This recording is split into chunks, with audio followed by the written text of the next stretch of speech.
and you get it. And hopefully that Thomas was his name, starts believing in fate, at least for his daughter's sake. But anyway, that was my story.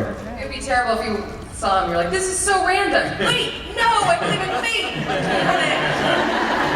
Or that you've been followed by them. That's not fate, that's called stalking. Yeah. You need a court order of at least 50 meters. Yeah. Alright, so who's the next question? This gorgeous young lady down here. You haven't answered your question. Oh, don't worry. We'll come back to it, it's fake.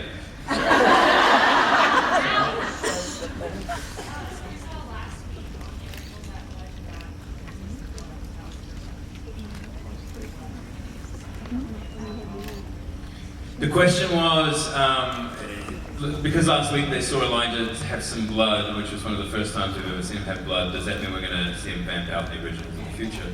I think I might have said this in an interview once, but because Julie had originally had me vamping out or something in the season 4, I think it was, and I remember calling her beforehand because there'd already been enough intrigue and mystery created around the fact that he hadn't fed that.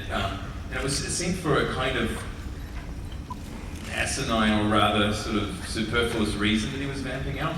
And so I called Julie right before we were about to film the scene. By right before I mean like about 3 hours before we were about to film it. And I said, are you sure you want me to do this? And because there's enough of a question mark there that you might be able to use, as vamping up for something interesting. And to Julie's credit, she ended up not having me vamp out in case she wants to use it or tie it into some sort of supernatural sort of phenomenon that surrounds Elijah. So I still don't know why we never really see him truly quote-unquote vamp out. Will we see him do more? I can't really answer that at the moment. At the moment, he's trying to keep that rage under control. I did. Those are the most enjoyable days at work. She asked me if I had to actually lay in the coffin,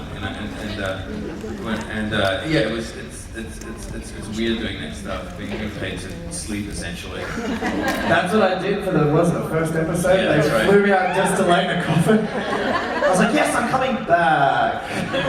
Cool. And they forgot about me there for a little while. Yeah. It gets very dark, it's comfortable. It is. Yeah. Hi, my question is to Nate.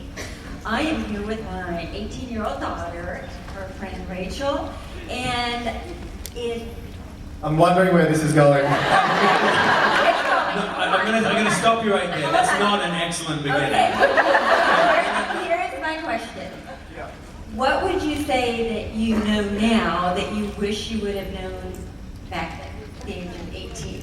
Oh, wow. And I'd love for it, actually, if you could say, because I know that you believe in God, it'd be awesome if you could go with what you know now about God that you wish you would have known then. Absolutely, yeah, okay. I'll try and be really short with this answer, even though I like to talk.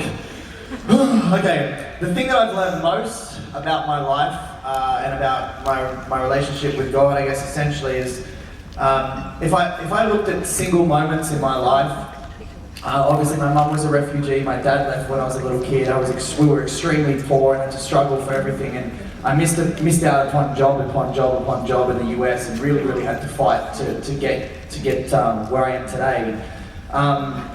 If I looked at those moments individually, you could look at those moments as a very dark thing, a very sad thing, but when you look at life as a bigger picture, some of the worst moments in my life were the most defining and the most important to getting to be where I am today.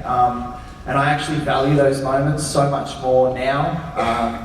And I was thinking yesterday about this, and I think the moments, your darkest moments are the moments that define your character most. And if you can take something positive from the darkness, you will always end up with light. And I think that's super important, and that's what I've learned most, I guess, from my journey. I mean, even with acting, like a lot of people may have given up, but had I given up at any point, I wouldn't be here with these people, and I wouldn't be able to experience the things that I've experienced, and that's just been a true blessing.